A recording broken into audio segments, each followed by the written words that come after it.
Hi, everybody. Welcome today. So, today we're going to just review the role of the navigator and take some questions around that. And I'm going to turn my camera off while I do this presentation, just so it's a little less distracting. I do have Elizabeth Yoder with me today, and she's going to help uh, watch the chat. So, if you have any questions, be sure and put that in the chat. You're also welcome to raise your hand and come off mute, and she's going to help me watch that. So again, thank you for coming to the TA Tuesday session this week. Um, for those that just joined, we're going to talk about the role of the navigator. We've actually had a lot of questions about what the navigator does and what they don't do, and how they fit into the larger CEJA ecosystem. So we want to go over some foundational principles here today and then give you an idea of how the navigator fits in with all the workforce programs. And then finally, we want you to provide some guidelines um, on how you should be thinking. We want to provide you some guidelines how you should be thinking about the collaboration that you need to define the roles.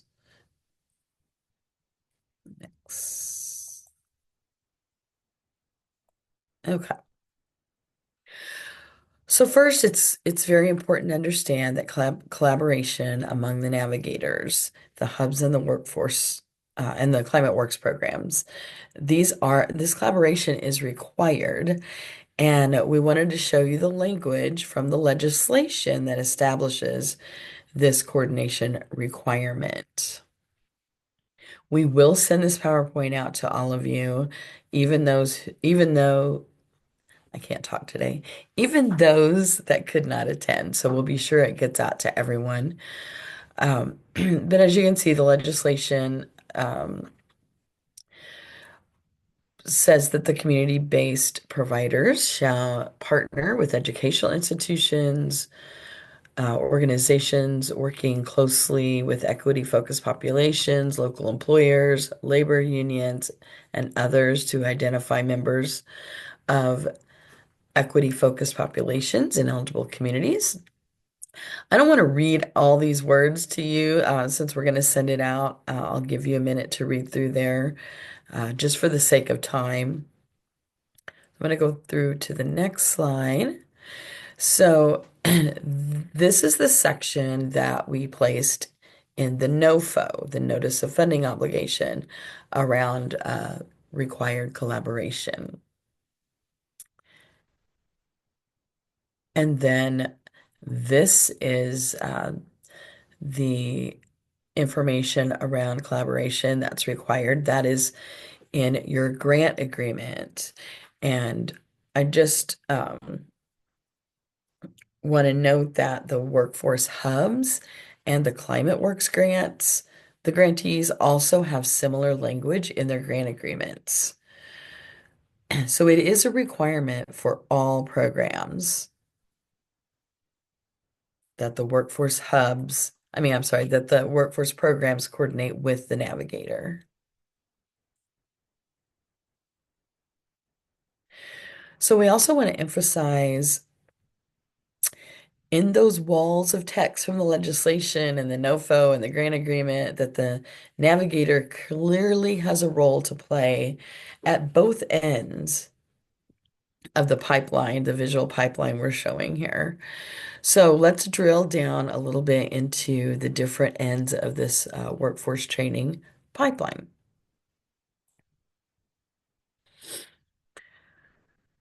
So here we're trying to show you the different phases. And so the first phase involves some active case management with the participants.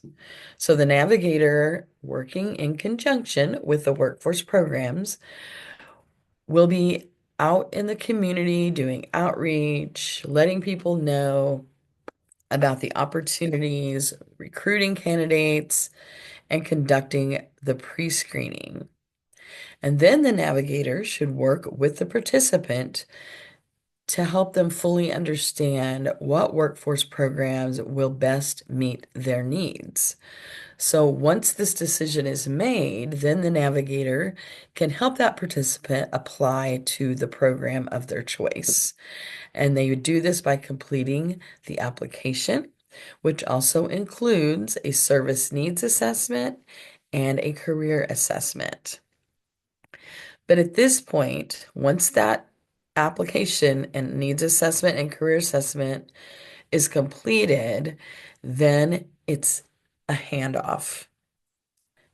And so once the handoff occurs to the workforce program, the ET Navigator, the navigator's done with the case management of that participant. The workforce program picks up the case management, but and they start from there. So the workforce program is going to begin working with that student and it will make the enrollment decision. And if they are accepted into the program, then they're going to make that decision whether they're accepted or denied. So if they're denied, they should get some advice on other programs that are in CEJA or outside of CEJA even that can help meet their needs. If they're accepted, make sure that the student knows when the classes start, if they're on a wait list, the workforce program will be the one to do the academic pre-assessments as well to understand if the participant can meet the basic reading and math skills to succeed in the program and if they need any remedial education before starting the program. So they'll also begin the barrier reduction services as well based on that needs assessment, but we also encourage the hubs to actually ask more questions as well because we know things can come up between when the navigator did a needs assessment and when the workforce programs are now talking with them. And so then the next step would be to start the bridge and then the job specific training. And they'll carry that case management of the participant all the way through transition into job placement and then follow up. So even though the case management is technically ends with the navigator should still be able to see and follow the progression of the applicant through the process. So they still should be able to view in the CEJA reporting system what's happening.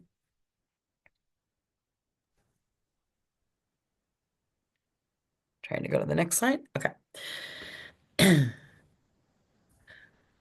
So how do we get to this idyllic state of close coordination? Uh, we need to aim for full integration of the navigator with the hub and the ClimateWorks programs. The navigator needs to have a full understanding of workforce program course offerings. That's so key because you're out there explaining these programs when you're doing your outreach and recruiting. The navigator needs to understand what jobs they are training for and when those and also when the courses and classes are offered. They need to know how many seats are available. When will they be offered again? What type of barrier reduction services does that workforce program offer? And who are the major work-based learning partners? Who are the employer partners? What kind of hands-on training is offered? The navigator can't know this unless they're an integrated part of the workforce programs. So workforce programs should be providing their assigned navigators with course calendars or schedules, maybe summaries of their training programs if they haven't already. Uh, and we're going to get into this presentation a little bit further to really talk about questions that you should be asking each other. Here we go. So what does collaboration look like? So you really want to work together to answer these types of questions. Plus, I'm sure you're going to come up with many more on your own. We want to make sure that the programs are integrated and that the participant handoff from the navigator to the workforce program is warm and as smooth as possible. So the types of questions we would think that you would talk to your navigator or your workforce program about is where's the team recruiting?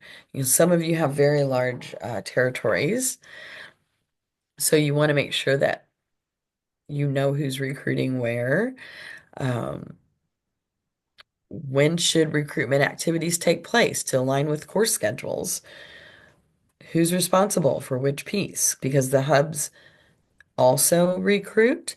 Um, we do expect the navigators to do the majority of that. Who's responsible? That's why we want to really know who's responsible for which piece. Help with design and production of the outreach materials and event planning, how the handoff's going to occur. Oops, didn't mean to go there. Um, how will the training program know an applicant has been submitted? Just a lot of questions to coordinate.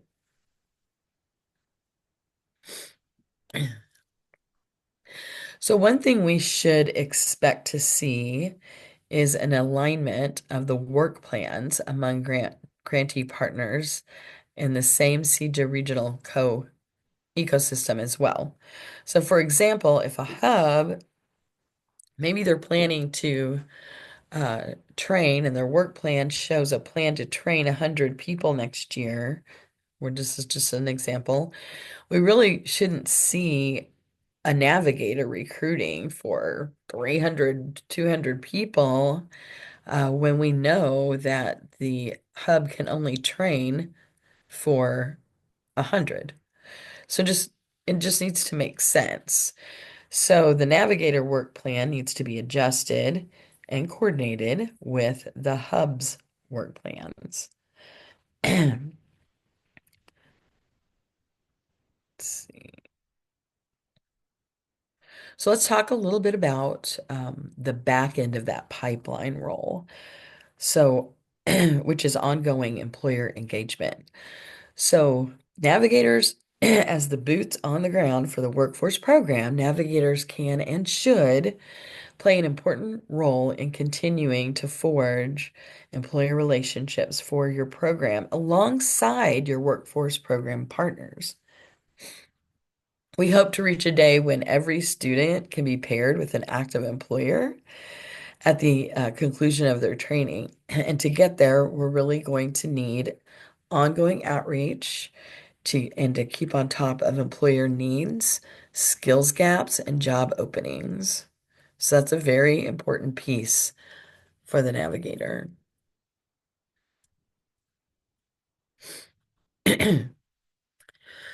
So what does this collaboration look like? You want to work together to answer these and many other questions to help ensure that the programs are integrated and that the navigator has a full understanding of the workforce programs and the employer needs. Again, these are a few questions that we came up with, but I'm sure you would have many more. Who are the current employers? Where do we have gaps?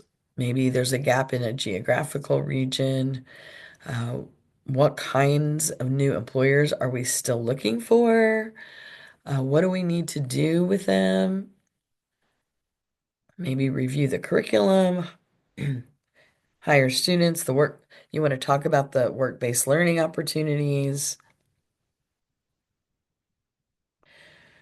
what the navigator's doing with the employer contacts, making sure they're getting entered correctly into the CEJA reporting system.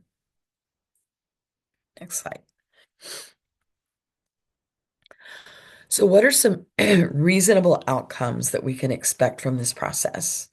So since CEJA grantees in the same area should be coordinating employer engagement, Can we aim for a goal number of employer partners that a navigator can refer to the workforce program?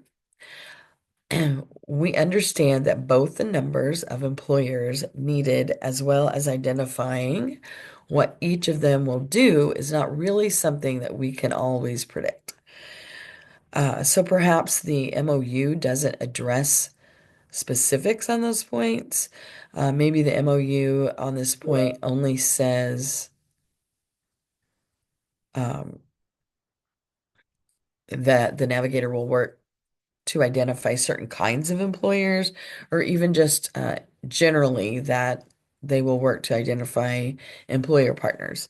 Again, we really leave that all up to you, uh, for you to base these items in your MOU on your expert knowledge of your region. And if you need additional, maybe you need additional solar partners or additional construction trades partners for your workforce programs, um, work with your navigators to help outreach for those.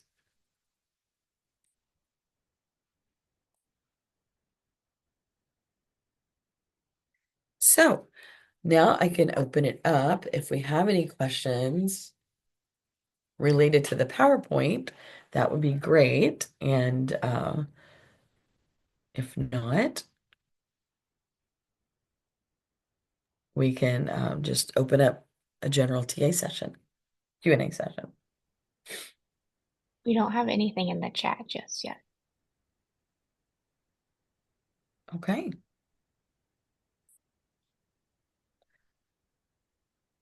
Okay, great. Any questions in general that you want to bring up that I can try to answer or at least get an answer for you?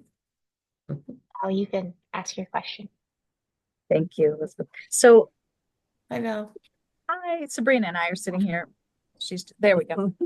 So we're not the navigator, but we have close relationship with our navigator. They're probably here. So I'm a little confused about the employer engagement. I know that I understand general employer engagement and making sure employers know that if they have people applying that don't quite have the qualifications, they should send them to us. And like part of, we also though have like our instructors are kind of the experts in the industry, so they have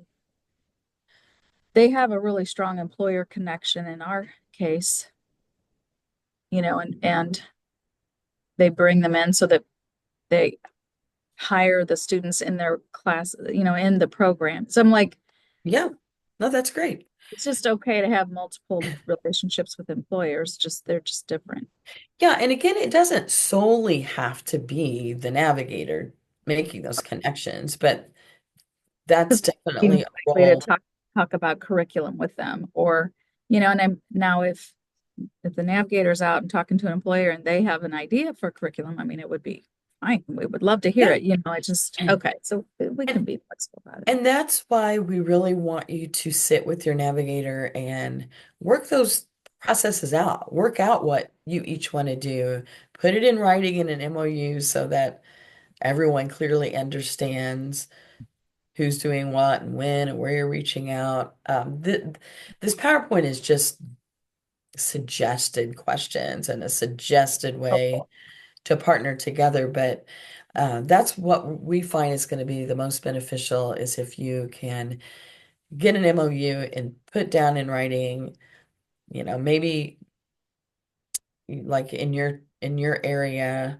Um, I mean, the navigator's not only recruiting for your programs, but also for the Right. Climate Works program. So um, make sure you're not like stepping all over each other, because you're also No, out there no, too. we're So good. I think we have a good relationship. So we're you just do, working and out I'm the I'm just using you as an example, as I know you. good. It's good. So and we will get this slide, this presentation.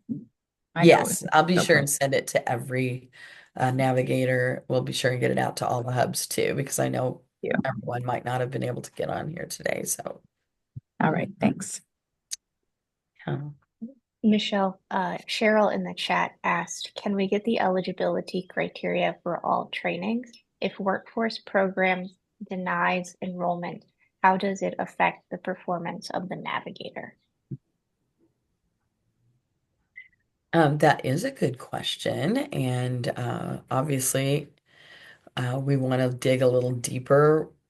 This first year is a year we're trying to figure out everything, so we would want to figure out why. And there's many reasons why that could have happened. It could be that a navigator came on later. Maybe the hub started their cohorts already. It could be the hub is at capacity and can't fill the class. So it shouldn't affect the navigator's performance unless the navigator's just not making good referrals, but we don't anticipate that would happen. And for eligibility, that should be outlined in the partner guide. Um, I know there's a chart for sure on eligibility in the Navigator partner guide, but it should be in everyone's partner guide. But if you And can't find that, let me know. Mhm. okay. Kevin in the chat also asked if you can show the first slide describing the engagement flow of the navigator. Sure.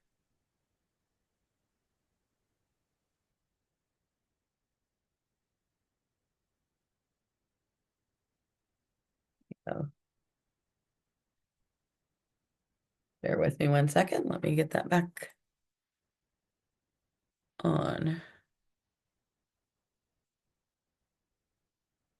There we go.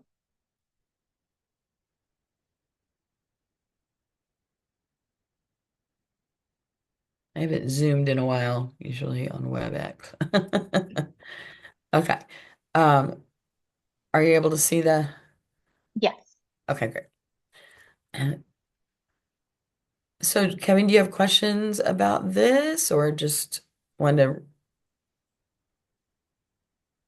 see it or and again, you'll get this as well. And so I know there are a few navigators out there that unfortunately there's not many, but there's a few that have no workforce programs. So they're really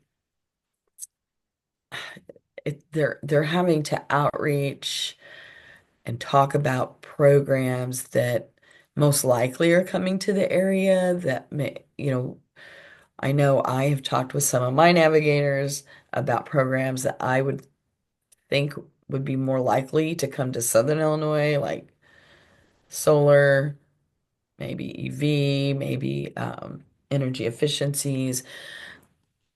And so they have had a little bit of a difficult time because they're outreaching to individuals, but they don't know any program details because we don't have a program set up yet. We have a Climate Works program for sure coming. So that's all of the navigators have a Climate Works program coming to your area at some point if it's not there already.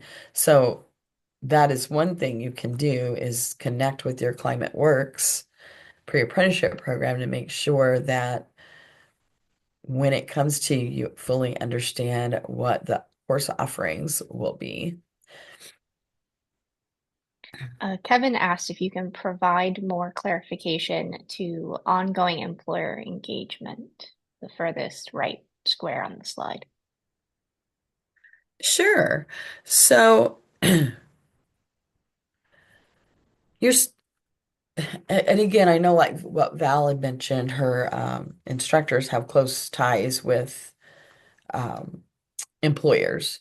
Well, that's great, but you also want to be out there finding, I'm going to use solar as an example, uh, talking with any employer that might be looking to hire someone that's a graduate of these solar programs, if that's what's in your area. It could be EV.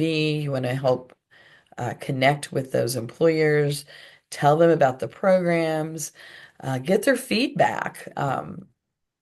on the curriculum even, just is this something that you find valuable? I mean, are you hiring? Would you be interested in helping with work-based learning activities? And that way you're able to tell your hub about the engagement activities and what you're hearing from the employer, what job opportunities might be out there. Uh, you want to be able to take that information back to your hubs. Does that make sense?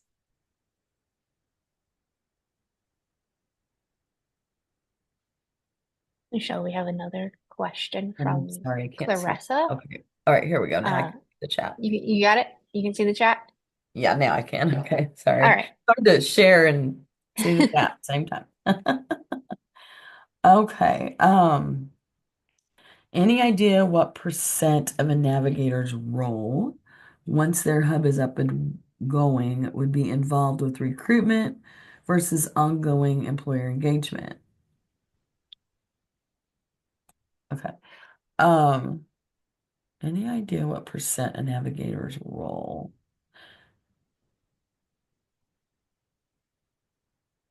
I'm not sure I'm understanding the question, but um, again, there isn't any clear definition. That's why we want you to partner together to determine who's doing what. And Clarissa, if you want to come off mute and further explain that, that'd be great. I want to be sure I answer you. Actually, it's Mary. I'm using Clarissa's Okay. message to get in. Okay. I was wondering, so in the beginning, when we first heard of this program, it was very much talked about that um, the navigator would stay involved with the person and make sure that if if issues came up when they got into their training center, that the navigator would be able to help identify some resources, et cetera, et cetera. So I guess I was just wondering, so when you we don't have a hub yet, but say we did, and we have people who are getting their training, how much time, just hypothetically, do you think a person who's the navigator, which in this case would be Clarissa, would have invested in this ongoing work versus the outreach and recruitment work? They really are two separate roles in the sense that, if you're out beating the bushes in the community to find people, you're not following up with those who are already in the program as well as in potential employers. So it was just a hypothetical question.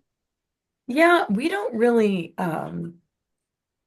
expect the navigator to work much with the participant once they're enrolled.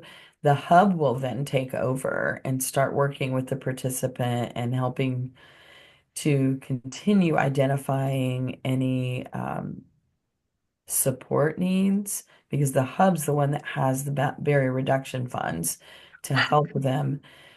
But the navigator would be identifying those needs up front before the hub gets them. Does that make sense? Yes, that part definitely makes sense. Okay, great. Let's see. I see another question. My question is related to your current conversation regarding the lack of a hub and or Climate Works program is always fully at capacity. And Martha, would you like to come off mute and ask your question, or was that just a No, yes, I thank you. I'm sorry. no, I that's was okay. trying to type and listen at the same I time. know it's hard. I know. So basically I will with the lack of a hub and some of the things that we're saying navigators are supposed to do now is are you saying that navigators are now supposed to find employers to refer people to even though they haven't had the training? find those employers that's offering training. I'm a little confused because we do have a Climate Works program here, which Uh-huh. we were told is out of Chicago, and they were fully committed to. They had both cohorts fully at capacity, so couldn't refer anybody there. So we're kind of like, I realize we don't have a hub, but we're kind of like on hold. Are we Yeah. supposed to then become the hub and find employers to try to take some of these people, or No, no, no. And we do understand we are seeing capacity issues. So there was a directive that was sent out to everyone, especially for navigators, uh, with some direction on what you could do with individuals uh, Mhm. that aren't able to attend a CEJA training because maybe they're all at capacity. So we do recommend you review that again. And I think we need to plan to have a TA session just on that directive, Mhm. so that you all can ask some questions about it. But that's why it's important to also partner with, I'm just going to use maybe your local WIOA system. I mean, you want to Lo- be able to, local what? I didn't hear that. the one-stop system, your Workforce Innovations and Opportunity Act provider. I know there's a branding issue with those American Job Centers. Oh, okay. If you're not familiar with that in your area, um, your RA could definitely help connect you. But they have job training programs as well. And sometimes they might have even clean energy. I don't know. Every area is different, but that's just a resource and some ways that you could connect the participants that you've been outreaching to that can't get into the CEJA programs right now. Okay. Um, I'll look oh, in. We'll look into that. We've already looked into quite a few opportunities like oh, pre okay, great. pre apprenticeship and that kind of thing. But the individuals, uh, most of the individuals would like to be in the program and be certified in what they signed up for, or what they were interested in, Oh, yes, for rather sure. rather than And, something and else.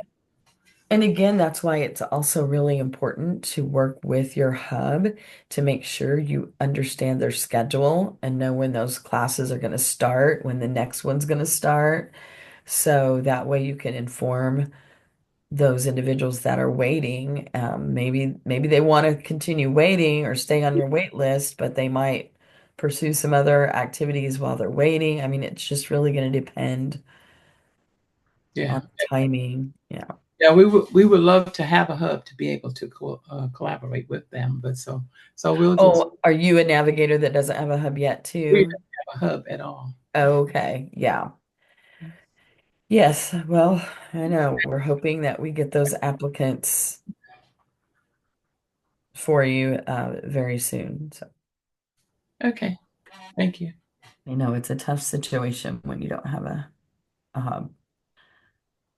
So I see another question about in the larger scheme of things, what percentage of the navigator's role or time is ongoing employer engagement? And again, I think that really is determined by working with your hub once you get a hub uh, to figure that out. I mean that's why we're suggesting, or not suggesting, but that's why the coordination is required so that you can work out those details.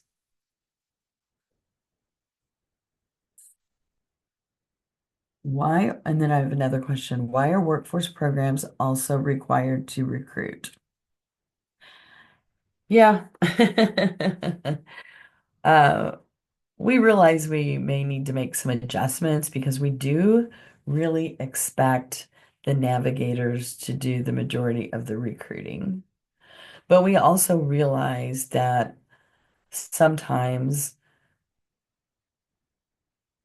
potential applicants they're going to call the hub. They're going to come into the hub. They're going to ask about programs while they're at the hub, and we don't want to give them any runaround, but we do expect the navigators to do the majority of the recruiting. And so again, that's another activity that, especially going into renewals, you should really work very closely with your hubs about recruiting. Any Michelle, other- we have another question here that came to me from Esther. Is there a way for the portal to include a feature that shows the capacity and start dates of the hub? Yes, good question. We are working on that right now. So hoping to have that finalized very soon to where all the cohorts start and end date and planned numbers can be entered into the CEJA reporting system so that you all can see that. Antonio, if you want to come off mute since your hand is raised. Hi, Antonio. Hello there. Thank you so much. I appreciate it. The Waukegan CEJA Hub here, we work really closely with our navigator, the Community Works, and we're the sub-grantees with the College of Lake County, so for the Waukegan Hub. Just wanted to make a comment there on the referral to the Workforce Innovation Opportunity Act, referral to the job centers. That's a great point, and we do have that service here at the Waukegan Hub. Literally, the first floor is the job center, the second floor is the CEJA hub, and we do make that referral back and forth to clients. I just want to be cognizant of the eligibility component of it. And I think someone was mentioning, yes, we can send them over to WIOA, but the eligibilities can be very different. The CEJA eligibility is very lenient, right? Basically, anyone who has a barrier participates in the program. With WIOA, they must be found eligible per title, adult, dislocated worker, youth.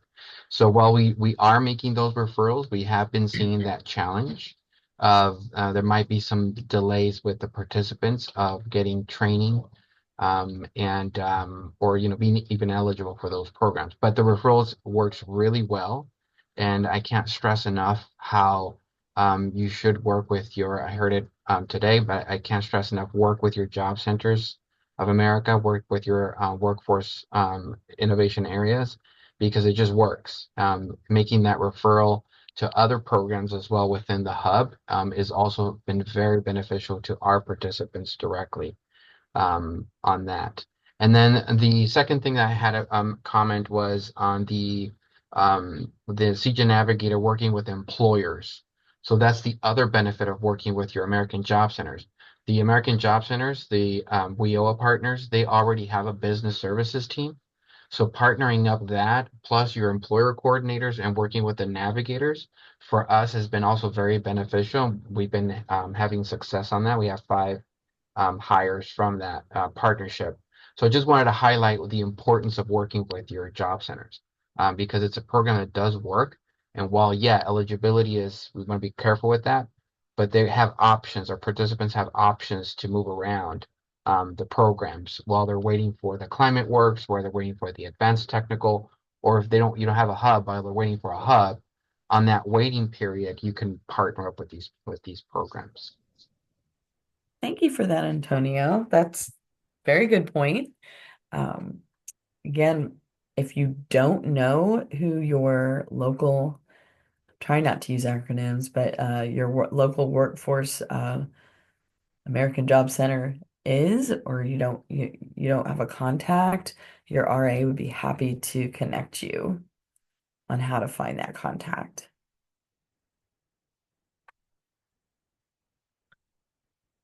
Any other questions?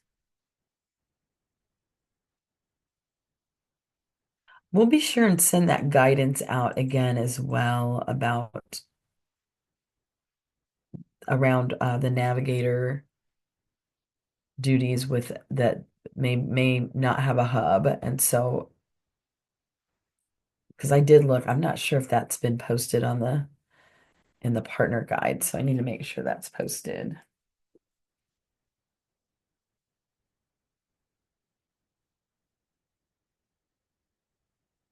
Oh, I have a comment about Antonio's perfect explanation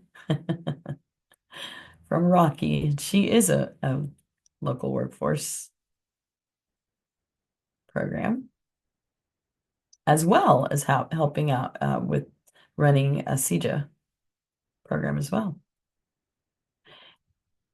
Any other questions?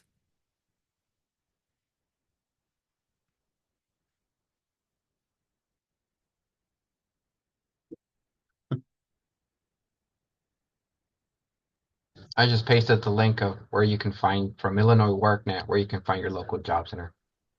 Thank you. Yes, I'm glad I didn't have that in front of me, but thank you.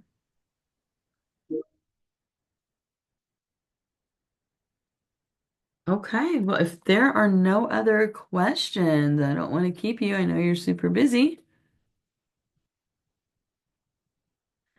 And again, we'll get all this posted on the partner guide and get this sent out so that everybody has it.